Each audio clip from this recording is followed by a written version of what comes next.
Did you know that in just the past few years, we've started seeing people develop full blown delusions rooted in the use of AI chatbots, surveillance fears, and immersive tech experiences?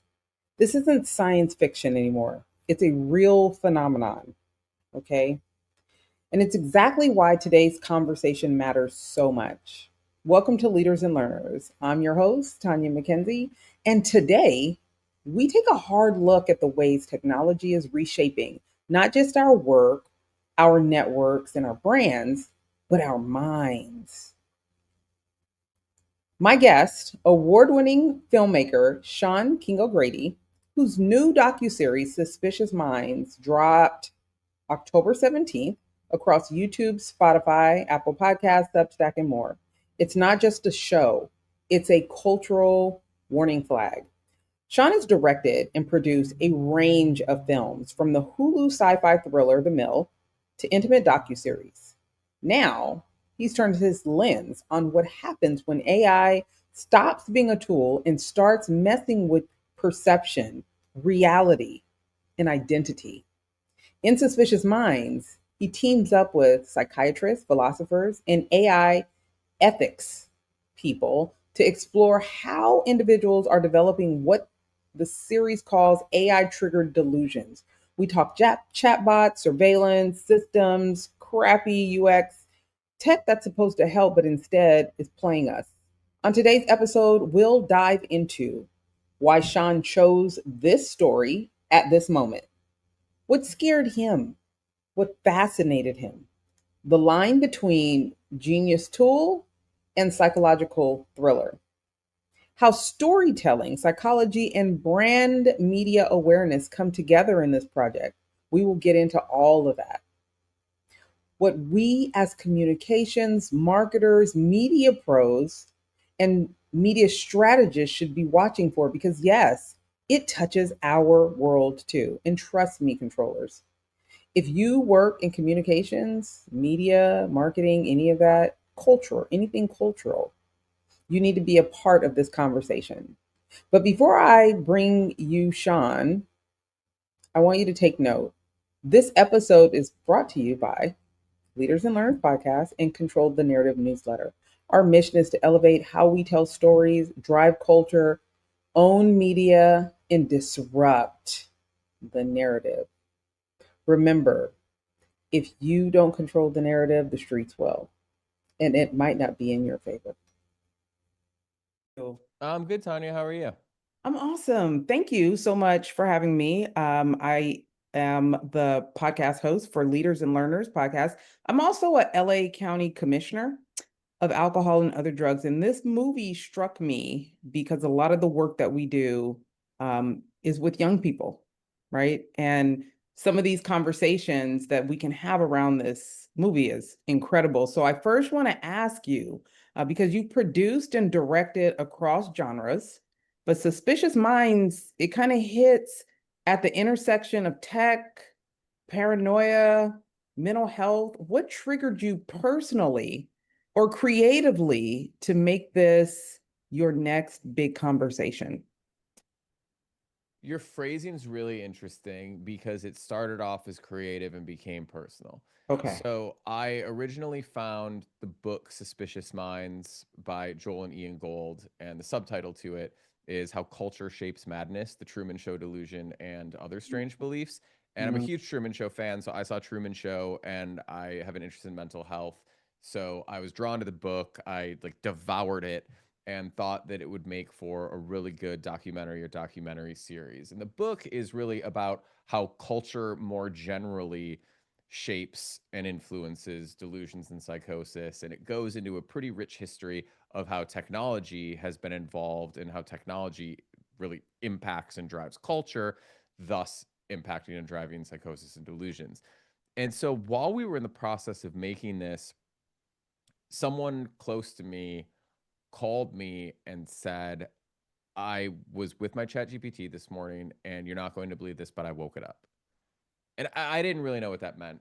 And so we started having a conversation, and there's a pattern in the book. So the book is based on a lot of first person experiences of Joel Gold, who's a psychiatrist, his clients who experience psychosis and delusions. And Mhm. there's a pretty easily recognizable pattern of when people are slipping into these delusional disorders and eventually psychosis. And I started to see that my friend was going down that path, following that pattern, only the technology wasn't, some pre-existing technology. It was this new thing, AI. And at first, I didn't think that much about the AI component. I just thought that was like the particular flavor of their delusion. And then I started reading other stories about people whose patterns followed my friend's patterns, and it was almost almost all of them would start, they got very interested in chat gpt or a different chatbot. They started engaging with it a little too much, their use became unhealthy, and at some point they had an engagement with it where it told them it was conscious, it was sentient, they woke it up. And Mhm. at that point I talked to my partners on the project, and we all agreed that we wanted to shift the primary focus of this season to looking specifically at um, AI psychosis and delusions, because really it seems like AI is such a dominant cultural factor right now. And it is the thing that where we can actually make a difference. I think that we're still figuring out as individuals and as society how we want to engage with this technology, how we want to integrate it into our society and into our lives. And this was the rare opportunity to engage with that and start asking those questions as this unfolds in real time. Well, thank you for that. When you started when you started hearing stories about how AI triggered delusions, what shocked you the most? Like the scale of it, the science, how easily technology can kind of hijack someone's sense of reality? Like, what was your like, oh my God, what is this moment? The thing that shocked me the most probably was how quickly this happens. And this is somewhat anecdotal because it's based on the people I've actually spoken to, which are limited in number. But everyone I've talked to who either they or a loved one has fallen into a chat GPT spiral, this has happened in less than 2 weeks.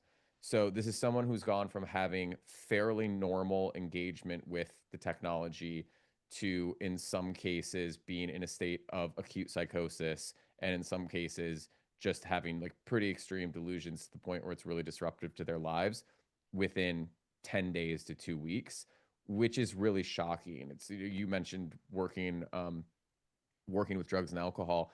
And to me, there were a lot of parallels to seeing to what people experience with like acute drug and alcohol abuse, where I don't know that many other things that can fundamentally change the way a person's brain works and change their personality and change their interests and what they seem to care about in that short a period of time. So, okay, so then how did you balance empathy and exposure?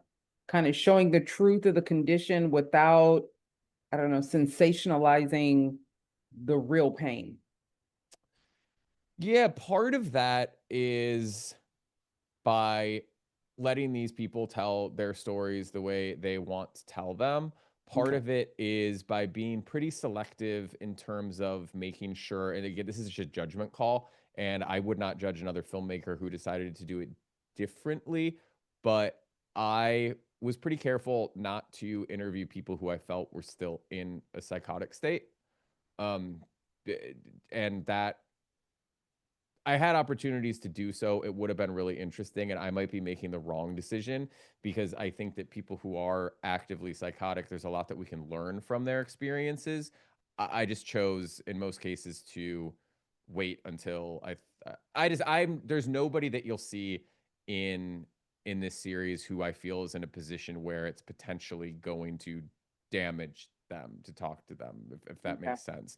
The other side of it is I wanted to balance that this isn't all doom and gloom. Like there's a lot of benefit that can come from this technology and from these relationships. So we Right. also feature later in the series some people who have some really healthy relationships with their chatbots. And I think that's really interesting as well and a really important part of this story. Okay, well,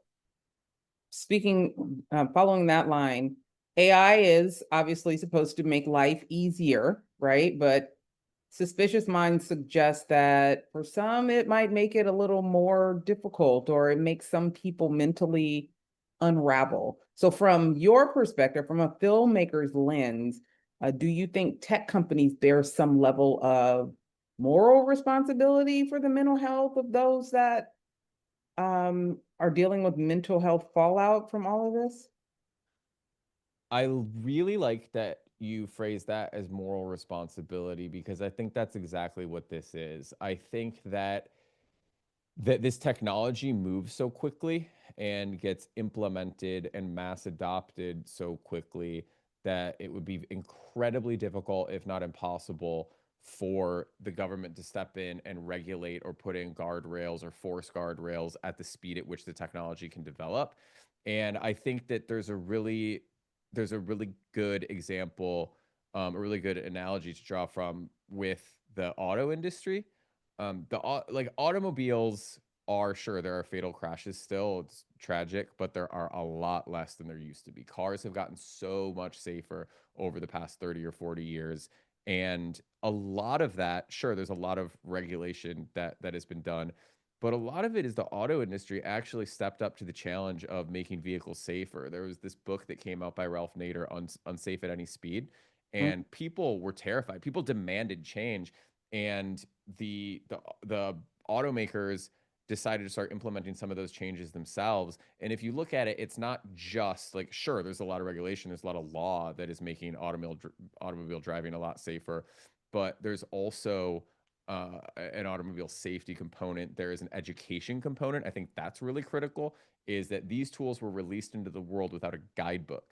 There wasn't anything to say. So what happens sometimes? This technology, the chatbots are designed to be agreeable, and there wasn't a guidebook that said, if you ask your chatbot if it's conscious, it may say yes, but that doesn't mean it is. It just thinks that's what you want to hear, so it's going to say it. Mm. No one said that. No one was spreading that message. There wasn't an instruction book. So if you have somebody who sees this, they think that their chatbot might be conscious, they ask if it is, and it says yes. What are they supposed to think? We're being told every day that this technology is going to revolutionize society. We're being told that it has all these powers, and then it confirms for you this thing that you've been suspecting. I don't blame people. I don't fault people for having these thoughts, for having what we're calling delusions, because so much of culture and then the technology itself is all pointing in that direction. So I think, long-winded answer to your question, I think that yes, should the companies act out of a moral responsibility to make sure that people don't have bad psychological outcomes? Absolutely, 100%. I think that it's going to take all of us to say, well, we want to apply our moral lens or our values to how we want to use technology in our lives, how we think society should organize around the technology, and what we should demand from these companies to say, if you want us to use your product, if you want us to implement it more broadly, you need to look out for our safety too. So, where's the line between responsibility and liability?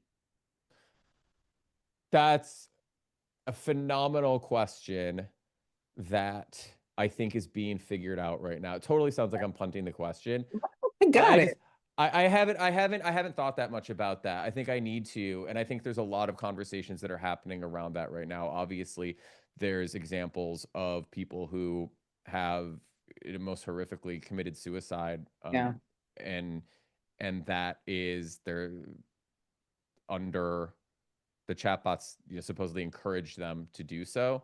And we've never had this before. We've never had a technology that can do that. So we don't have those answers, and we need to figure it out urgently, both from I think from a moral standpoint, a legal standpoint, and a societal standpoint at large. Well, then I guess I got to ask, then where's the line with personal responsibility from your filmmaker's lens? I mean, I really want to stay from what you've experienced making the film. you know, where's the personal responsibility? Because I think that's a question that we also ask in Drug and Alcohol Commission. Where's the personal responsibility? Then where's the liability for the companies that are providing said resources or substances? Well, I think generally speaking, when it comes to technology, we're terrible as humanity at having any sort of personal responsibility whatsoever. I You don't say. I think we haven't figured out how to use smartphones. We've had these things for what, like almost 25 years? Yeah. And everybody, not everybody, but you walk A lot of people. around and people are staring. I've heard somebody once said if an alien came to Earth in 1950 and then came back in 2025, the only thing they would notice that is fundamentally different is that everybody is now going like this. Yes. And I think that we're terrible. I think smartphone addiction is absolutely out of control. I think it's a bigger problem than people make it out to be. I think we're losing huge chunks of our lives and our valuable time and memories we could be creating with other people to these devices. I think we're terrible with our social media use. I think a huge segment of the population has an extreme social media addiction. And I think that from a personal responsibility standpoint, we are just at the very beginning of what our engagement with AI and with chatbots looks like.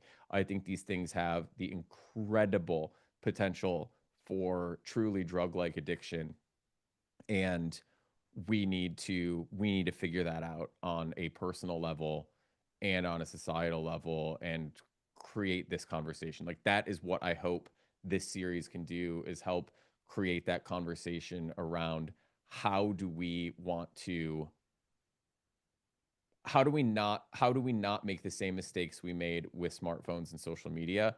How do we implement this in a way that it makes our lives better and makes society better and doesn't give us just another addiction to distract us from the beautiful lives we could be living?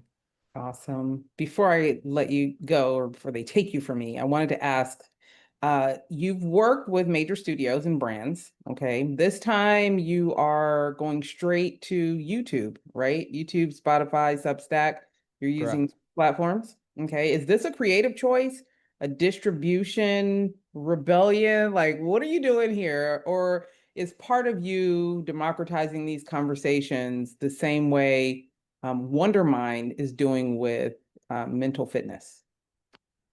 All of the above. Okay. So, if you look at this, might be a little too inside baseball, but the traditional means of making a documentary series or a feature length documentary, from the time you start making it until the time it's out, you're looking at like 12 months would be warp speed. You're really Okay. looking more at like 18 to 24 months. And I think that this particular story is happening at the speed of the internet. It's happening at the speed of AI development. And I think that we wanted to get this story out at that same speed. Fortunately, that technology does exist through being able to reach audiences directly, through YouTube, through Spotify, through Apple Podcasts, through all these platforms. And so it really, the number one driver for this was getting this out while the story can still have the impact that we want it to have, and being a part of this conversation at the front end of it, essentially before it's too late. And then, yeah, of course, it aligned with Wondermind really, being able to create accessibility for people around the mental health conversation, because that is a conversation, and the tools to help in that conversation have not been accessible to everybody. So making the show accessible to everyone for free was of critical importance. And then, of course, I think the for people who care about this part of the conversation, the documentary industry is in like a pretty critical state right now in terms of both funding for documentaries and distribution for documentaries. And I think that if we can be a part of fixing that problem by saying we all have the distribution to tell what we think are important nonfiction stories, if this can be a proof point for that, then we'd be really happy for it to be. All right. I think that's all I got for you. All right. Well, Appreciate you taking the time. Actually, really quick, how do you take care of your own mental health? Because you're a creative and it gets really easy to get lost in your work. How do you stay balanced? probably not as well as I should. I think that it's Okay. I Okay. I try to, I like it's so boring. I That's the thing is like to me like the things about mental fitness that makes them difficult is that the boring things work really well. When I'm in my best place mentally, it's because I'm eating right, I'm sleeping well, I'm staying off my phone, and I'm exercising. And those are like the boring hard things, but Right. they work really well. I hear you. Well, Sean, I want to thank you so much for taking the time to chat with me. I'm excited to continue to share this story and good luck. This is a big deal. Good luck. Yeah, well, thanks, Tony. I really appreciate it. Absolutely. You guys take it easy. All right, thanks. You